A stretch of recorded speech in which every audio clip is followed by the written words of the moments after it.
So hey guys, welcome back to the my new video. Guys, আজকের এই ভিডিওটা খুবই ইন্টারেস্টিং হতে চলেছে, কেননা আজকে যে ভিডিওটা আমি আপনাদেরকে দেখাবো এইভাবে কীভাবে হাইপিক অ্যাপ্লিকেশন দিয়ে কিভাবে আপনারা ঠিক এরকম নর্মাল একটা ফটোকে এআই এর সাহায্যে এক ক্লিকের মাধ্যমে কিভাবে এইরকম ফটো এডিট করবেন। চলুন আজকের এই ভিডিওতে আপনাদেরকে সেটাই দেখাই। তো বেশি কথা বলবো না, ভিডিওটা স্টার্ট করব।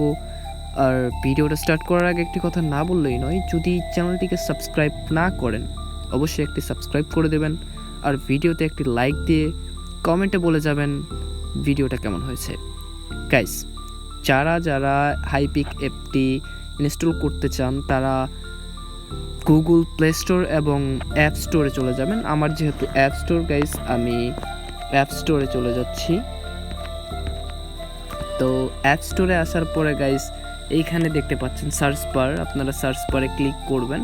তো ক্লিক করার পরে এখানে লিখবেন হাইপিক। সো হাইপিক লেখার সাথে সাথে এখানে সার্চ করবেন অ্যান্ড আপনাদের সামনে ঠিক এইরকম একটা ইন্টারফেস শো করবে অ্যান্ড আপনারা এইখান থেকে ইনস্টল করে নেবেন। আমার কিন্তু ইনস্টল করা আছে। তো গাইস, আমি এইখান থেকে বেরিয়ে পড়লাম অ্যান্ড আমার কিন্তু ইনস্টল করা আছে। এই যে দেখতে পাচ্ছেন হাইপিক, তো এখানে আমরা টাচ করব। তো হাইপিকে প্রবেশ করার সময় আপনাদেরকে কিছু পারমিশন চাইবে, আপনারা অ্যালাউ করে দেবেন অ্যান্ড কন্টিনিউ আমি ক্লিক করে দিচ্ছি। সো কন্টিনিউ ক্লিক করার পর এইখানে একটা পিক আমি এডিট করেছিলাম। গ্যাস, এরপর আমি যে পিকটি এডিট করতে চাই সেই পিকটিতে ক্লিক করব। সো আমরা এইখানে সিলেক্ট অল প্লাস এইখানে একটা ক্লিক করব সিলেক্ট ফটো অ্যান্ড এইখানে আমাদের গ্যালারি শো করবে অ্যান্ড আমরা অনেক ফটো দেখতে পাচ্ছি। এখান থেকে আমরা যে ফটোটা এডিট করব সেই ফটোটা এখানে সিলেক্ট করে দেব অ্যান্ড আমি এই ফটোটা সিলেক্ট করে দিলাম। তো সিলেক্ট করে দেওয়ার পরে এখানে দেখতে পাচ্ছেন আপনারা অ্যাডজাস্ট নামে একটা অপশন আছে অ্যান্ড অ্যাডজাস্টে ক্লিক করবেন অ্যান্ড এইখানে দেখতে পারবেন ক্রপ নামে একটা অপশন আছে, ক্রপে একটা ক্লিক করবেন অ্যান্ড এখন আপনারা যে কাজটি করবেন, আপনাদের যদি ফটোটা ক্রপ করতে হয় তাহলে আপনারা একটু ক্রপ করে নেবেন। তো আমি একটু ক্রপ করে নিচ্ছি। তো আমার যেহেতু ক্রপ করার কোনো প্রয়োজন নেই তার জন্য আমি ক্রপ করলাম না, হালকা একটু ক্রপ করে নিলাম।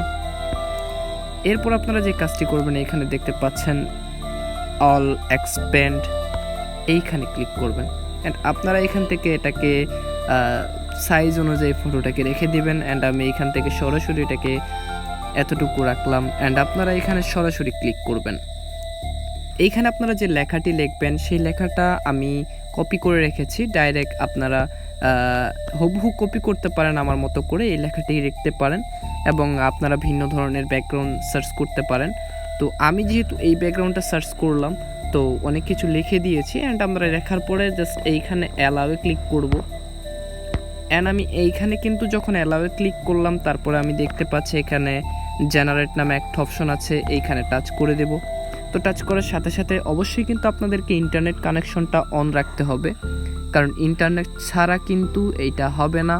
তো এবার এক্সপেন্ডিং হচ্ছে গাইস, এআই আমাদেরকে সুন্দর করে এডিট করে দিবে।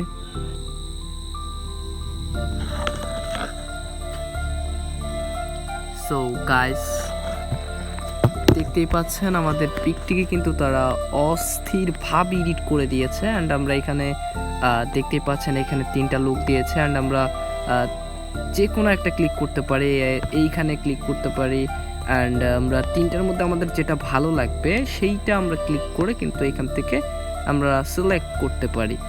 অ্যান্ড যেহেতু আমার কাছে প্রথমটাই মোটামুটি 3টাই বেশ কোয়ালিটি লেগেছে, ভালোই লেগেছে আমার, অ্যান্ড আমি এইখান থেকে এই পিকটাই নিলাম কারণ এইটা অতটা ভালো না অ্যান্ড আমরা লাস্টের পিকটা নিলাম। এখন আমাদেরকে এটা সেভ করার জন্য জাস্ট দেখতে পাচ্ছেন অ্যাপ্লাই বাটন আছে, এখানে একটা ক্লিক করতে হবে অ্যান্ড এইখানে ক্লিক করে আপনারা এখানে দেখতে পাচ্ছেন রাইট চিহ্ন, এখানে একটা ক্লিক করবেন।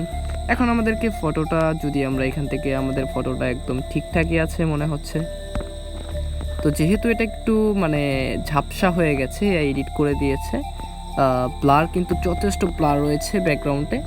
তো এইটা এডিট করার জন্য একটু আমরা সিনেমাটিক এখান থেকে সরাসরি এখানে অনেক টুলস দেখতে পারবো।